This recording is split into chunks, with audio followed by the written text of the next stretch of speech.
On prépare deux dynamomètres D1 et D2, une feuille blanche, et on prépare aussi un corps solide, par exemple un morceau de plastique, et on effectue les étapes suivantes.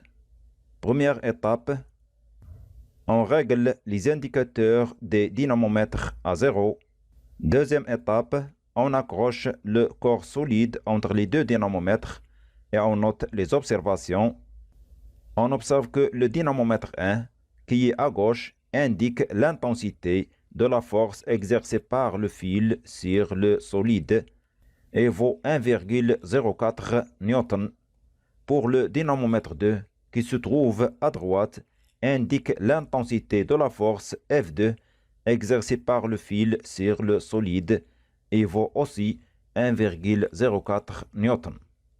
On constate que les deux forces F1 et F2 ont même intensité et vaut 1,04 N.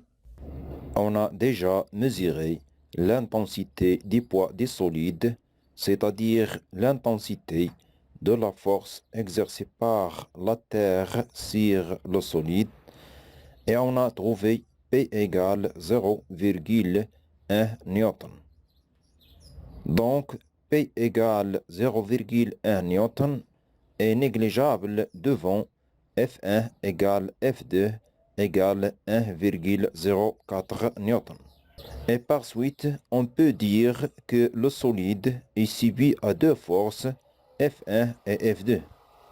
Deuxième observation, on observe aussi que le fil du dynamomètre D1 exerce une force vers la gauche, alors que le fil du dynamomètre 2 exerce une force vers la droite. Donc on constate que les deux forces F1 et F2 ont deux sens contraires. Il reste donc à chercher la droite d'action des deux forces F1 et F2. On observe les ombres des deux fils formés sur la feuille.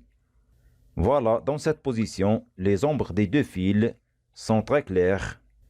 On va donc noter 2 points sur l'ombre du fil du dynamomètre D1 et 2 points sur l'ombre du fil du dynamomètre D2. Puis on trace les droites des deux fils. On constate donc que les deux droites sont confondues et on dit que les deux forces F1 et F2 ont même droite d'action.